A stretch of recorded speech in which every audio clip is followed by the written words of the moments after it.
Hello दोस्तों, मैं राकेश आपके अपने चैनल सिलेक्शन फीवर में आपका स्वागत करता हूं। दोस्तों, आज हम राष्ट्रपति से संबंधित टॉप 50 क्वेश्चंस के बारे में डिस्कस करेंगे, जो कि हाल ही में टीसीएस द्वारा कराए गए विभिन्न एग्जाम्स में most of the time repeat हुए हैं। और ये सारे ऐसे क्वेश्चंस हैं कि किसी न किसी एग्जाम्स में लगभग रिपीट होते रहते हैं। तो ये सारे बहुत ही ज़्यादा इंपॉर्टेंट क्वेश्चंस हैं, तो इसको बिल्कुल आप लोग को नहीं छोड़ना है, हर एक क्वेश्चंस के बारे में डिस्कस करना है। और हाँ दोस्तों, आपको तो पता ही होगा कि हम जो भी क्वेश्चंस डिस्कस कराते हैं तो उस क्वेश्चन से संबंधित जो भी क्वेश्चंस बनता है उसको भी बताते हैं, और उस क्वेश्चन के ऑप्शन से संबंधित जो क्वेश्चन होते हैं उसको भी बताते हैं। तो दोस्तों, अगर आपको हमारा ये वीडियो पसंद आता है तो हमारे चैनल को सब्सक्राइब करें, लाइक करें और कमेंट करना बिल्कुल ना भूलें। तो चलिए दोस्तों, आज के सेशन का पहला क्वेश्चन स्टार्ट करते हैं। तो पहला क्वेश्चन है कि भारत का संवैधानिक अध्यक्ष कौन होता है। भारत का संवैधानिक अध्यक्ष कौन होता है? तो वो कौन होता है? वो राष्ट्रपति होता है। कौन होता है? राष्ट्रपति। अच्छा दोस्तों, अब ये जान लेते हैं कि राष्ट्रपति से संबंधित और सारे क्वेश्चंस क्या क्या बनते हैं हमारे एग्जाम्स में। तो पहला क्वेश्चन बनता है कि हमारे संविधान के किस अनुच्छेद में ये कहा गया है कि भारत का एक राष्ट्रपति होगा। क्या है? हमारे संविधान के किस अनुच्छेद में कहा गया है कि भारत का एक राष्ट्रपति होगा? तो वह कौन सा अनुच्छेद है? वो है अनुच्छेद 52। कौन सा है? अनुच्छेद 52।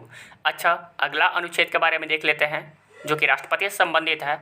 तो ये क्वेश्चन आ जाता है अनुच्छेद 53 में कि संघ की कार्यपालिका शक्ति किस में निहित होती है। तो संघ की कार्यपालिका शक्ति किस में निहित होती है?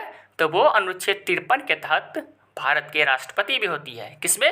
राष्ट्रपति में। अच्छा, आगे और थोड़ा बढ़ जाते हैं तो अनुच्छेद 54 भी राष्ट्रपति के बारे में, जो कि बहुत सारे क्वेश्चन इससे भी बन जाते हैं। तो पूछ देता है भारत का जो निर्वाचक मंडल होता है उसमें राष्ट्रपति पद के लिए 50 सदस्य, कितने? 50 सदस्य अनुमोदक होते हैं और 50 सदस्य प्रस्तावक होते हैं। ये अनुच्छेद 54 के तहत ही होता है। किसके तहत? ये होता है अनुच्छेद 54 के तहत। अच्छा, अब एक अनुच्छेद और आता है, अनुच्छेद 58। क्या? अनुच्छेद 58। ये जो अनुच्छेद 58 है, ये अनुच्छेद 58 जो है भारत के राष्ट्रपति की योग्यता को दर्शाता है। क्या दर्शाता है? भारत के राष्ट्रपति के योग्यता को बताता है। क्या बताता है? कि भारत का जो भी राष्ट्रपति होगा कम से कम उसकी आयु कितनी वर्ष होनी चाहिए? 35 वर्ष होना चाहिए। वो किसी लाभ के पद पर ना हो, वो भारत का नागरिक होना चाहिए। तो ये बताता है। अच्छा, राष्ट्रपति से संबंधित और एक क्वेश्चंस आ जाते हैं कि अनुच्छेद 65। क्या? अनुच्छेद 65 के बारे में।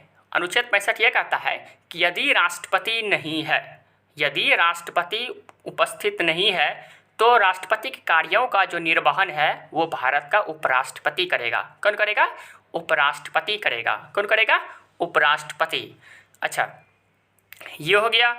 अच्छा, एक क्वेश्चंस और आ जाते हैं इससे, अनुच्छेद 70 से, जो कि राष्ट्रपति से संबंधित है। अनुच्छेद 70 में ये कहा गया है कि यदि भारत का राष्ट्रपति उपस्थित नहीं रहता है, तो भारत का यदि राष्ट्रपति उपस्थित नहीं रहता है तो उसकी जो सुनवाई है वो किसके द्वारा की जाएगी? उपराष्ट्रपति के द्वारा की जाएगी। ये तो सिंपल बात है। लेकिन अगर भारत का उपराष्ट्रपति भी नहीं होता है, अगर भारत का उपराष्ट्रपति भी नहीं होता है तो संसद की जो सुनवाई होती है वो भारत के मुख्य न्यायाधीश के द्वारा की जा सकती है। किसके द्वारा? भारत के मुख्य न्यायाधीश के द्वारा की जाएगी।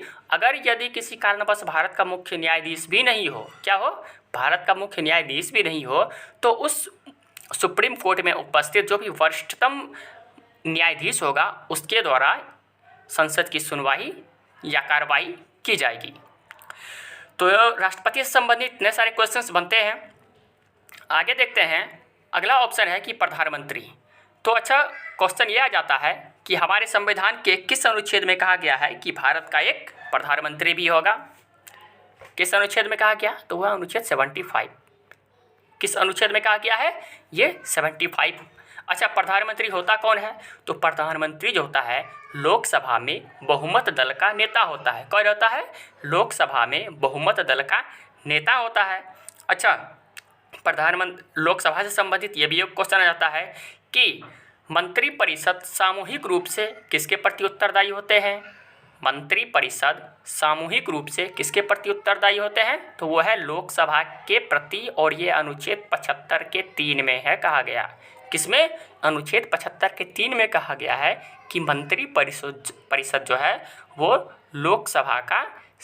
लोकसभा के सामूहिक रूप से प्रति उत्तरदायी होता है।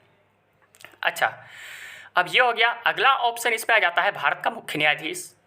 अच्छा, तो अब भारत का जो मुख्य न्यायाधीश हो जाता है तो सबसे पहला क्वेश्चन ये बन जाता है कि किस अनुच्छेद के तहत भारत में मुख्य न्यायाधीश की नियुक्ति की जाती है? किस अनुच्छेद के तहत भारत में मुख्य न्यायाधीश की नियुक्ति की जाती है? तो वो अनुच्छेद है 124। कितना है? अनुच्छेद 124। अच्छा, इसमें अगर ये क्वेश्चन आ जाए, ये तो भारत का हो गया। अगर पूछते किसी राज्य के मुख्य न्यायाधीश की नियुक्ति किस अनुच्छेद के तहत की जाती है? तो वो है 214, अनुच्छेद 214 हो गया। अच्छा चलिए, ये हो गया। अब अगला ऑप्शन इसमें आ जाता है कि भारत का उपराष्ट्रपति। चलिए उपराष्ट्रपति के बारे में भी थोड़ा जान लेते हैं। अच्छा, एक क्वेश्चन इससे यह बन जाता है कि भारत का एक उपराष्ट्रपति होगा। क्या होगा? भारत का एक उपराष्ट्रपति होगा। ये हमारे संविधान के किस अनुच्छेद में वर्णित है? तो वो है अनुच्छेद 63। कौन? अनुच्छेद 63 में कहा गया है कि भारत का एक राष्ट्रपति होगा जिसकी आयु कम से कम 35 वर्ष होनी चाहिए, भारत के नागरिक होना चाहिए, किसी लाभ के पद पर नहीं होना चाहिए, ये सारे इनकी योग्यताएं होनी चाहिए। तो चलिए, पहला क्वेश्चन कंप्लीट होता है फुल डिस्कशन के साथ। अगले क्वेश्चन के बारे में जानते हैं कि राज्यसभा में भारत का राष्ट्रपति कितने सदस्य मनोनीत कर सकता है? क्वेश्चन है, राज्यसभा में भारत का राष्ट्रपति कितने सदस्यों को मनोनीत कर सकता है? तो वो कर सकता है टोटल 12 सदस्यों को। ये तो हो गया। अब अगला क्वेश्चन इससे क्या क्या बनता है कि ये क्वेश्चन आ जाता है कि राष्ट्रपति जो है संसद में कितने सदस्यों को मनोनीत कर सकता है?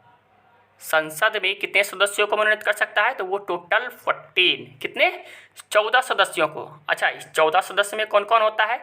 इस 14 में कौन? वो 2 हो जाता है लोकसभा से, कौन? जो कि आंग्ल समुदाय से संबंधित होते हैं, और 12 राज्यसभा से। कौन हो गया? 12 राज्यसभा से। अच्छा, अगला क्वेश्चन क्या क्या बन सकता है? हाँ, तो चलिए, इससे इतने सारे क्वेश्चन बनते हैं। अगला क्वेश्चन के बारे में देखते हैं कि लोकसभा में भारत का राष्ट्रपति कितने एंग्लो इंडियन को मनोनीत कर सकता है? क्वेश्चन है, लोकसभा में भारत का राष्ट्रपति कितने एंग्लो इंडियन को मनोनीत कर सकता है? तो कितना? वो है 2। अच्छा, ये एंग्लो इंडियन होता क्या है? एंग्लो इंडियन वो इंसान होता है जैसे कोई अंग्रेज है, जो भी अंग्रेज भारत में अस्थायी रूप से बस गए हैं। क्या? जो भी अंग्रेज भारत में अस्थायी रूप से बस गए हैं, यहीं पे अपना जीवन यापन करते हैं, यहीं पे रहते हैं, यहाँ की उसकी नागरिकता है, तो उसी को एंग्लो इंडियन कहा जाता है। और इसी की नियुक्ति जो है राष्ट्रपति किस में करती है? लोकसभा संसद में करती है, और जिसकी संख्या कितनी है? 2। कितनी है? 2। तो चलिए, अगला क्वेश्चन के बारे में देखते हैं। किसी राज्य में राष्ट्रपति शासन कितने वर्षों के लिए रह सकता है? किसी राज्य में राष्ट्रपति शासन कितने वर्षों के लिए रह सकता है? तो वो जो है अधिकतम 3 वर्षों के लिए। कितने वर्ष के लिए? 3 वर्ष के लिए। अच्छा, कम से कम कितने साल के लिए कितने दिन के लिए रह सकता है? तो वो कम से कम जो है वो 6 मंथ तक रह सकता है। कितना? किसी राज्य में कम से कम राष्ट्रपति शासन जो है 6 मंथ के लिए रहती है, और अधिक से अधिक वो 3 वर्ष के लिए रहता है। अच्छा, ये तो हो गया।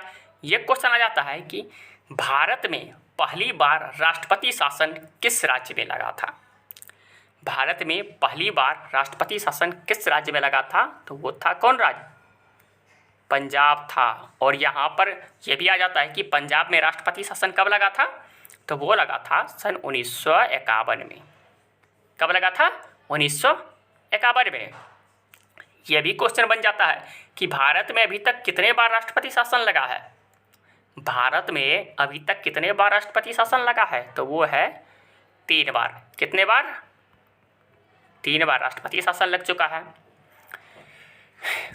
अच्छा, ये हो गया। अच्छा, ये भी क्वेश्चन और बन जाता है कि राष्ट्रपति शासन जो है वो राष्ट्रपति किस अनुच्छेद के अंतर्गत लगाता है? क्वेश्चन बनता है कि भारत में जो राष्ट्रपति शासन है वो किस अनुच्छेद के अंतर्गत आता है? तो वो है अनुच्छेद 356 के तहत, किसके?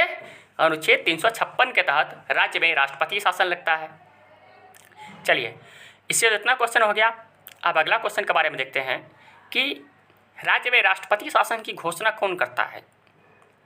राज्य में राष्ट्रपति शासन की घोषणा कौन करता है? तो वो है भारत का राष्ट्रपति। दोस्तों, इसका उत्तर राज्यपाल नहीं देना है। देखिए, इसमें होता क्या है कि राज्य में जो राष्ट्रपति शासन होता है उसकी घोषणा राष्ट्रपति तो करता है, लेकिन राज्यपाल के सिफारिश पे करता है। किसके सिफारिश पर? राज्यपाल के सिफारिश पर। अगर इसमें यह क्वेश्चन बन जाए राज्य में जो राष्ट्रपति शासन लगता है वो किसके सिफारिश पर लगता है, तो उसका उत्तर हो जाएगा राज्यपाल। लेकिन इसकी घोषणा कौन करता है? इसकी घोषणा करता है भारत का राष्ट्रपति। और किसी भी राज्य में जो राष्ट्रपति शासन लगता है तो वो किस अनुच्छेद के तहत लगता है? अनुच्छेद 356। किस अनुच्छेद के तहत? 356। और ये राष्ट्रपति शासन जो है अधिकतम कितने वर्ष तक रह सकता है? 3 वर्ष तक, और न्यूनतम 6 मंथ तक। चलिए, ये तो हो गया। अच्छा, इसमें अगला ऑप्शन आ जाता है कि भारत का प्रधानमंत्री। चलिए, इसके बारे में तो जान लिया है। उपराष्ट्रपति के भी बारे में जान लिया है। राष्ट्रपति तो अभी उसका उत्तर ही हुआ। अच्छा, लोकसभा अध्यक्ष के बारे में जान लेते हैं। तो लोकसभा अध्यक्ष, क्वेश्चन ये आ जाता है कि किस अनुच्छेद के तहत लोकसभा अध्यक्ष का प्रावधान किया गया है। हमारे संविधान में किस अनुच्छेद के तहत लोकसभा अध्यक्ष का प्रावधान किया गया है? वो है 93। कौन सा? 93, यानी अनुच्छेद 93 के तहत भारत में लोकसभा अध्यक्ष का प्रावधान किया गया है। अच्छा, ये लोकसभा होता कौन है? तो लोकसभा जो होता है, जो भी लोकसभा में बहुमत दल का नेता होता है वही सब मिल करके, यानी लोकसभा में जो बहुमत दल के सदस्य होते हैं वह उन्हीं सदस्यों में से किसी एक को लोकसभा अध्यक्ष और किसी एक को उपाध्यक्ष बनाया जाता है। तो ये हो गया। अगला क्वेश्चन जो है कि राज्यपाल को कौन नियुक्त करता है? राज्यपाल को कौन नियुक्त करता है? तो वो कौन करता है? वो है भारत का राष्ट्रपति। कौन है? भारत का राष्ट्रपति। अच्छा, अगला क्वेश्चन के बारे में देख लेते हैं कि भारत का महान्यायवादी यानी अटॉर्नी जनरल ऑफ इंडिया को कौन नियुक्त करता है? भारत का महान्यायवादी की नियुक्ति कौन करता है? तो उसकी नियुक्ति करता है भारत का राष्ट्रपति। सॉरी, इसका उत्तर इसमें गलत दिया है।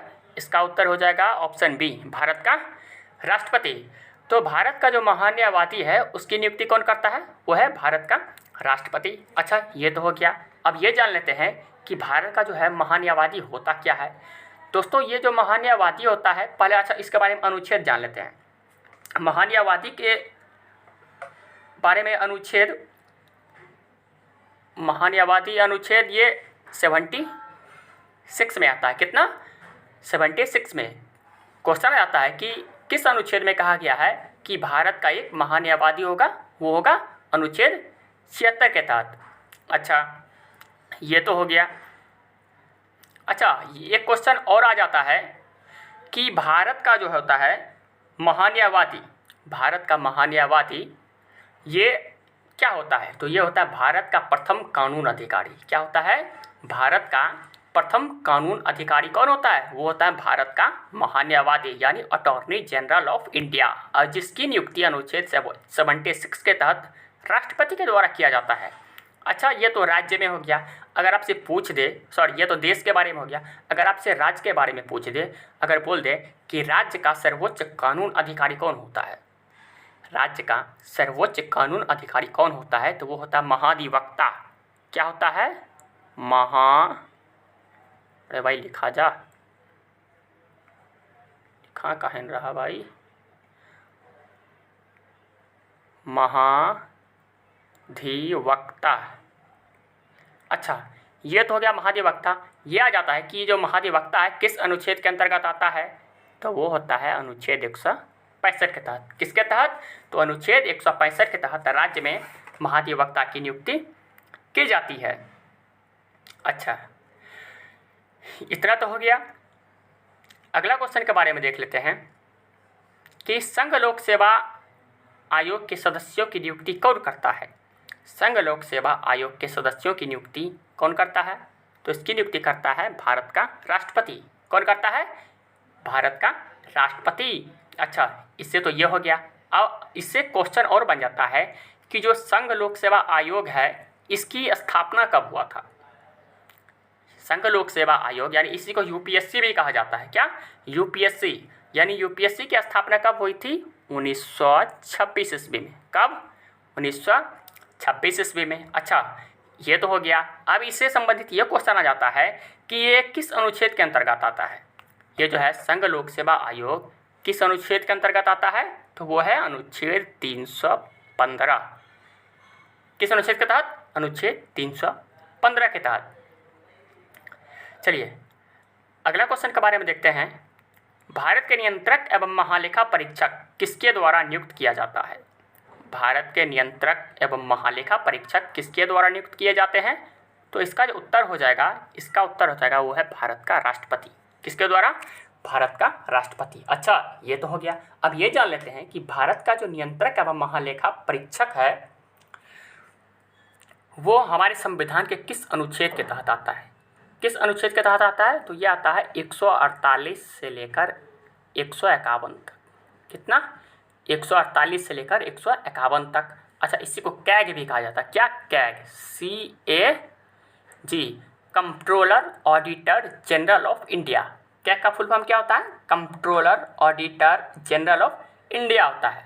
तो कैग के बारे में ये हो गया। अच्छा, कैग होता क्या है? ये जो भारत सरकार का मुख्य वित्तीय अधिकारी होता है। क्या होता है? वित्तीय अधिकारी होता है। जो भी वित्त से संबंधित, रुपया पैसा से संबंधित लेखा जोखा होता है, तो ये कौन करता है? ये कैग करता है। कौन करता है? कैग, यानी नियंत्रक एवं महालेखा परीक्षक।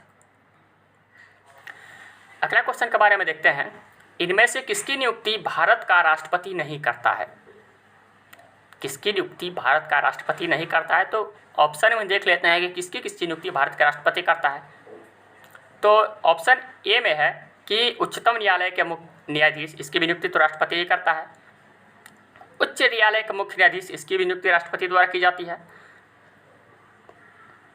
राज्य पुनर्गठन आयोग का अध्यक्ष, इसका नहीं किया जाता है। इसका नहीं किया जाता है। और निर्वाचन आयोग के सदस्य की भी नियुक्ति किसके द्वारा की जाती है? राष्ट्रपति के द्वारा की जाती है। अच्छा, तो राज्य पुनर्गठन आयोग का अध्यक्ष कौन होता है? तो वो होता है भारत का प्रधानमंत्री। कौन होता है? भारत का प्रधानमंत्री। अच्छा, ये तो हो गया। इससे क्वेश्चन और सारे बन जाते हैं कि राज्य पुनर्गठन आयोग के तहत बनने वाला पहला राज्य कौन सा था? कौन सा था? वो कौन सा राज्य था? एक सेकंड, कंफ्यूज हो रहा हूँ मैं। नहीं, इसमें यह क्वेश्चन आ जाता है कि भाषाई आधार पर कौन? भाषाई आधार पर पुनर्गठित होने वाला पहला राज्य कौन था? तो वो था आंध्र प्रदेश। कौन था?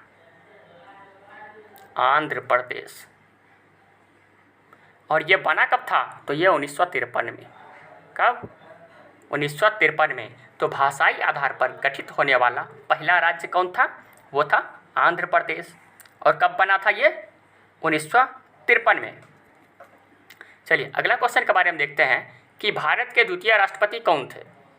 तो भारत के जो द्वितीय राष्ट्रपति थे ये थे डॉक्टर सर्वपल्ली राधाकृष्णन। कौन थे? डॉक्टर सर्वपल्ली राधाकृष्णन। प्रथम राष्ट्रपति कौन था? राजेंद्र प्रसाद। दूसरा सर्वपल्ली राधाकृष्णन थे। अच्छा, ये तो हो गया। अब अगला ऑप्शन के बारे में भी थोड़ा देख लेते हैं क्या क्या है। जाकिर हुसैन, जाकिर हुसैन के भी बारे में जान लेते हैं। जाकिर हुसैन जो है ये भारत के प्रथम मुस्लिम राष्ट्रपति थे। क्या थे? जाकिर हुसैन भारत के प्रथम मुस्लिम राष्ट्रपति थे। अच्छा, डॉक्टर सर्वपल्ली राधाकृष्णन के बारे में और भी कुछ जान लेते हैं। तो ये आ जाता है कि भारत के पहले उपराष्ट्रपति कौन थे? भारत के पहले उपराष्ट्रपति कौन थे? तो वो था सर्वपल्ली राधाकृष्णन जी। कौन थे? सर्वपल्ली राधाकृष्णन। अगला ऑप्शन आता है बीबी गिरी, यानी वेंकट रमन गिरी। तो बीबी गिरी के बारे में भी एक क्वेश्चन आता है कि किसके शासनकाल में सरकार गिर गई थी? किसके शासनकाल में सरकार गिर गई थी? तो गिरी के शासनकाल में सरकार गिर गई थी, यानी वेंकट रमन के ही के शासनकाल में चुनाव दोबारा करना पड़ा था और सरकार गिर गई थी। चलिए अगला क्वेश्चन के बारे में देखते हैं कि राष्ट्रपति डॉक्टर APJ अब्दुल कलाम का निधन कब हुआ था? राष्ट्रपति डॉक्टर APJ अब्दुल कलाम का निधन कब हुआ था? तो वो था 27 जुलाई 2015 को। कब हुआ था? 27 जुलाई 2015 को। अच्छा, अगर ये तो हो गया, अगर आपसे कोई ये पूछ दे कि डॉक्टर एपीजे अब्दुल कलाम थे, वो भारत के कितने नंबर के राष्ट्रपति थे, तो कितने नंबर के राष्ट्रपति थे? तो ये 11वें राष्ट्रपति थे। कौन थे? 11वें राष्ट्रपति थे। अच्छा, एपीजे अब्दुल कलाम से संबंधित और सारे क्वेश्चन आ जाता है कि एपीजे अब्दुल कलाम का ऑटोबायोग्राफी का नाम क्या है? डॉक्टर एपीजे अब्दुल कलाम के ऑटोबायोग्राफी का नाम क्या है? तो इसका नाम है विंग ऑफ फायर। क्या नाम है? Wings of fire. चलिए, ये हो गया। अगला क्वेश्चन के बारे में देखते हैं। भारत के 14वें नंबर के राष्ट्रपति कौन है? भारत के 14वें नंबर के राष्ट्रपति कौन है? तो वो थे रामनाथ कोविंद जी। कौन थे? रामनाथ कोविंद। और ये पूछते भारत के 15वें राष्ट्रपति कौन है? तो भारत के जो 15वें राष्ट्रपति है वो है हमारे द्रौपदी मुर्मू जी। कौन है? द्रौपदी मुर्मू। अच्छा, ये द्रौपदी मुर्मू किस राज्य से बिलोंग करती है? तो वो है उड़ीसा। कौन है? उड़ीसा। उड़ीसा। चलिए, अगले क्वेश्चन के बारे में देखते हैं कि इनमें से किसकी नियुक्ति भारत का राष्ट्रपति नहीं करता है? किसकी नियुक्ति भारत का राष्ट्रपति नहीं करता है? तो इसका उत्तर क्या हो जाएगा? लोकसभा अध्यक्ष और राज्यसभा अध्यक्ष। तो लोकसभा अध्यक्ष और राज्यसभा अध्यक्ष की नियुक्ति राष्ट्रपति द्वारा नहीं की जाती है। इसकी नियुक्ति वही, अगर लोकसभा है तो लोकसभा में बहुमत दल का नेता मिलकर लोकसभा अध्यक्ष की नियुक्ति कर लेता है।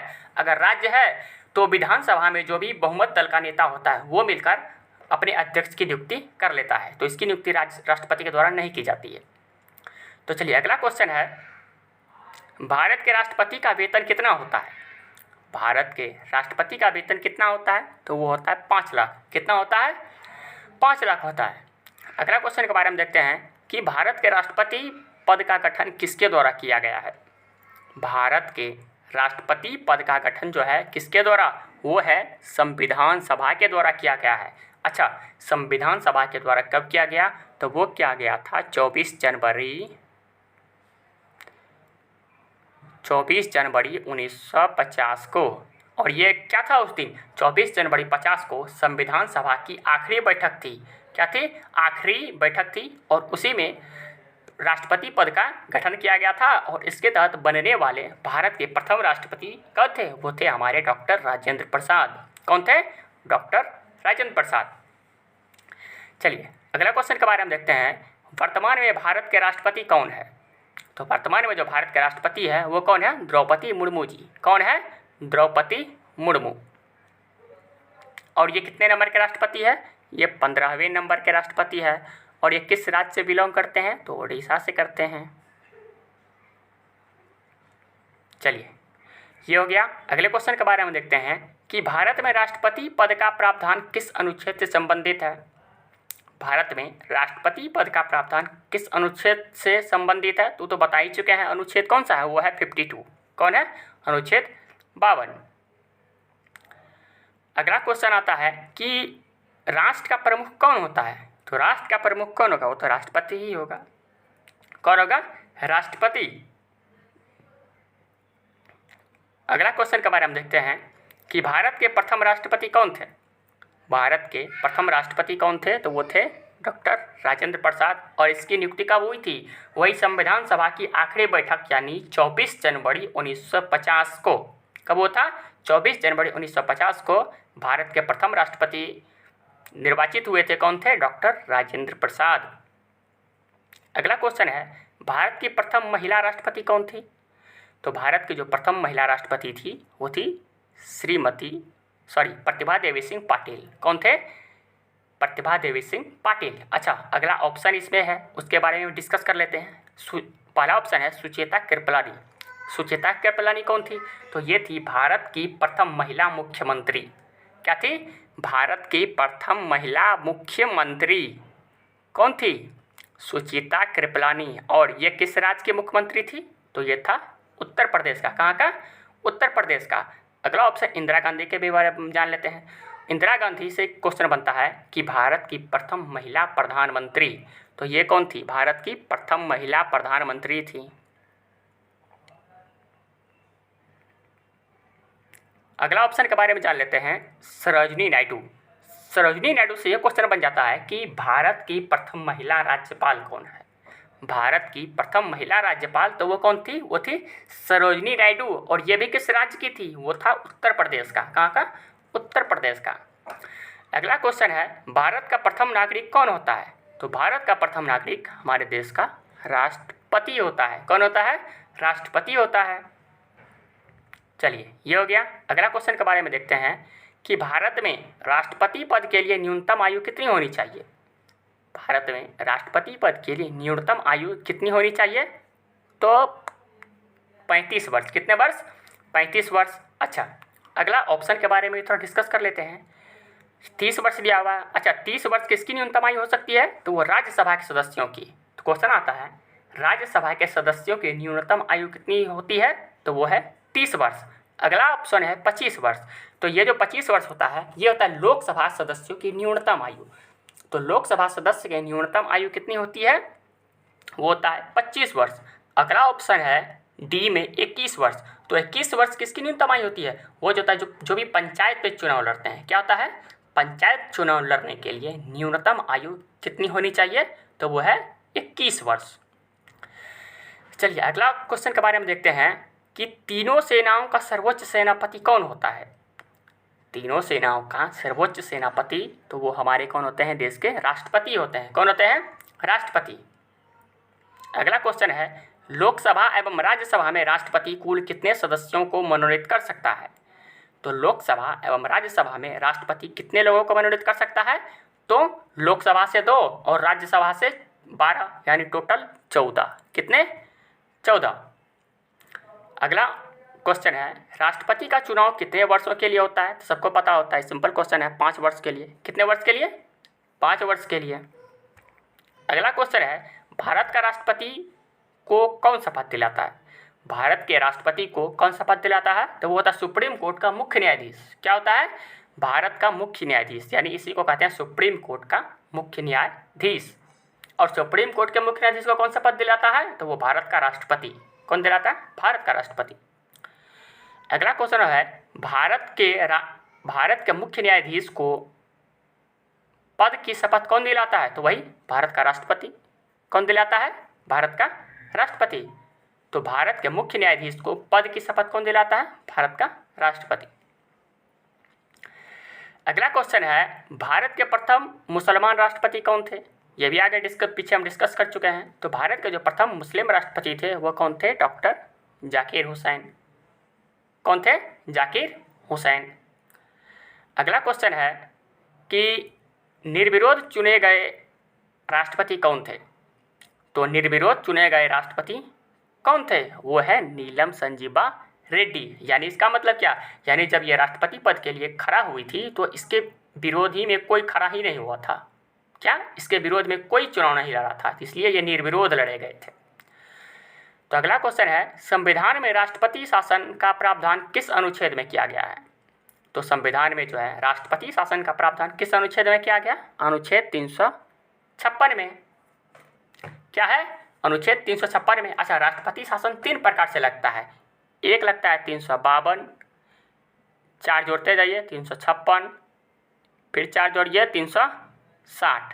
क्या है, 352, 456, 460। तो 352 में क्या होता है कि 352 में अगर किसी देश पर बाह्य एवं सशस्त्र विद्रोह के आधार पर कोई आक्रमण हो जाता है तो वहाँ एक राष्ट्रपति द्वारा शासन लगा दिया जाता है, राष्ट्रपति शासन। और दूसरा है 356 राष्ट्रपति शासन। यदि किसी राज्य का संवैधानिक तंत्र विफल हो गया, क्या, यदि किसी राज्य का संवैधानिक तंत्र विफल हो गया तो भी वहाँ पे राष्ट्रपति शासन लगता है। एक होता है वित्तीय आपात। क्या होता है, वित्तीय आपात, जो कि अनुच्छेद 360 के तहत लगाया जाता है। और वित्तीय आपात हमारे देश में अभी तक एक बार भी नहीं लगा है। क्या, वित्तीय आपात हमारे देश में अभी तक एक बार भी नहीं लगा है। तो अगला क्वेश्चन के बारे में देखते हैं, भारत का राष्ट्रपति आपातकाल की घोषणा कौन से अनुच्छेद के तहत करता है। तो वही 352 के तहत। कौन है, 352। भारत का जो राष्ट्रपति है आपातकाल की घोषणा किस अनुच्छेद के तहत करता है, 352। और राज्य की बात हो जाता है तो 356। अगला क्वेश्चन है, भारत में अभी तक कितनी बार राष्ट्रीय आपातकाल घोषित किया गया है? भारत में अभी तक कितनी बार राष्ट्रीय आपातकाल घोषित की गई है? तो वो बता ही चुके हैं, कितना? 3 बार। कितनी बार? 3 बार। और पहला कहाँ लगा था? वो था पंजाब में। और कब लगा था? 1951 ईस्वी में। और अधिकतम कितने वर्ष के लिए रह सकता है? ये 3 वर्ष के लिए, और न्यूनतम 6 मंथ के लिए। अगला क्वेश्चन है, भारत का राष्ट्रपति किसका अध्यक्ष होता है? भारत का राष्ट्रपति किसका अध्यक्ष होता है? तो भारत की कार्यपालिका का अध्यक्ष होता है। किसका? भारत की कार्यपालिका का अध्यक्ष होता है। और यह अनुच्छेद किसमें कहा गया है? अनुच्छेद 53 में। किसमें? अनुच्छेद 53 में। अगला क्वेश्चन है, भारत का राष्ट्रपति किसके द्वारा चुना जाता है? तो भारत का जो राष्ट्रपति है वो किसके द्वारा चुना जाता है? तो वो संसद व विधानसभा के सदस्यों द्वारा। क्या? संसद और विधानसभा के सदस्यों द्वारा। तो इसका मतलब क्या? संसद में होता है लोकसभा और राज्यसभा, यानी राष्ट्रपति के निर्वाचन में लोकसभा का सदस्य, राज्यसभा का सदस्य और जो भी विधानसभा के सदस्य होते हैं उसके द्वारा राष्ट्रपति को चुना जाता है। तो यह हो गया। तो अगला क्वेश्चन है, संघ की कार्यपालिका शक्ति किसमें निहित होती है? तो संघ की कार्यपालिका शक्ति वह किसमें निहित होती है? वो है राष्ट्रपति में। और यह किस अनुच्छेद में कहा गया है? अनुच्छेद 53 में कहा गया है। अगला क्वेश्चन है, भारत का राष्ट्रपति किस आयोग का गठन करता है? भारत का राष्ट्रपति किस आयोग का गठन करता है? राज्य पुनर्गठन आयोग, वित्त आयोग का करता है, संघ लोक सेवा आयोग का भी करता है, भारत के निर्वाचन आयोग का भी करता है। तो भारत का राष्ट्रपति किस आयोग का गठन करता है? ये तो तीनों का करता है। इसमें हो जाएगा, यहाँ पे मिसप्रिंट हो गया है कि भारत का राष्ट्रपति किस आयोग का गठन नहीं करता है। यहाँ क्या होता? नहीं करता है। तो इसका उत्तर होता है राज्य पुनर्गठन आयोग। किसका? राज्य पुनर्गठन आयोग का। चलिए अगला क्वेश्चन है, लोकसभा का विघटन करने की शक्ति किसके पास प्राप्त है? लोकसभा का विघटन करने की शक्ति किसके पास प्राप्त है? तो वो प्राप्त है किसके पास? राष्ट्रपति के पास। और किसकी सिफारिश पर? प्रधानमंत्री के सिफारिश पर। चलिए ये तो हो गया। अभी एक क्वेश्चन एक बन जाता है कि अभी तक भारत में कितने बार लोकसभा का विघटन हो चुका है? अभी तक भारत में कितने बार लोकसभा का विघटन हो चुका है? तो वो कितना? टोटल 8 बार। कितना बार हुआ है?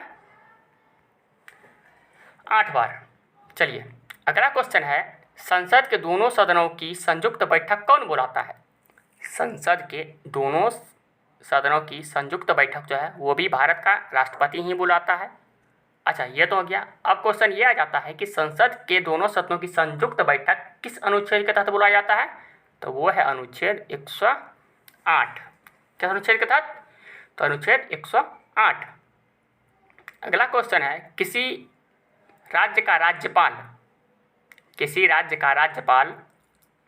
अच्छा ये तो ऑप्शन है। अगला क्वेश्चन के बारे में देखते हैं, भारत का राष्ट्रपति को त्यागपत्र की सूचना कौन देता है? तो वो कौन देगा? उपराष्ट्रपति देगा। यदि भारत के राष्ट्रपति को त्यागपत्र देना है तो वो उपराष्ट्रपति को देगा। यदि उपराष्ट्रपति को देना है तो वो उसकी सूचना किसको देगा? राष्ट्रपति को देगा।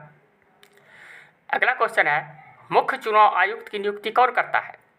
मुख्य चुनाव आयुक्त की नियुक्ति ये भी हमारे भारत के राष्ट्रपति ही करते हैं। अगला क्वेश्चन है, कौन सा व्यक्ति कार्यवाहक राष्ट्रपति तथा उच्चतम न्यायालय का मुख्य न्यायाधीश भी बना था? तो वो था हिदायतुल्ला। कौन थे? हिदायतुल्ला। तो वो राष्ट्रपति था मोहम्मद हिदायतुल्ला। तो मोहम्मद हिदायतुल्ला जो थे ये भारत के राष्ट्रपति भी थे और सुप्रीम कोर्ट का मुख्य न्यायाधीश भी था। चलिए अगला क्वेश्चन के बारे में देखते हैं, किसी व्यक्ति को दोषी पाए जाने पर कौन उसे क्षमादान दे सकता है? तो कौन दे सकता है? वो तो भारत का राष्ट्रपति दे सकता है। तो अच्छा किस अनुच्छेद के तहत दे सकता है? तो वो अनुच्छेद है 72 के तहत। किस अनुच्छेद के तहत? 72 के तहत। चलिए अगला क्वेश्चन है, अगला और लास्ट क्वेश्चन है कि भारत के राष्ट्रपति पद में लगातार 2 बार राष्ट्रपति कौन चुने गए? भारत के राष्ट्रपति पद में लगातार 2 बार कौन राष्ट्रपति चुने गए हैं? तो वो है डॉक्टर राजेंद्र प्रसाद। कौन है? डॉक्टर राजेंद्र प्रसाद। दोस्तों क्वेश्चन तो यहाँ पे कंप्लीट हो जाता है। दोस्तों अगर आपको हमारा वीडियो पसंद आता है तो हमारे चैनल को सब्सक्राइब करें, लाइक करें, कमेंट करना बिल्कुल ना भूलें। धन्यवाद।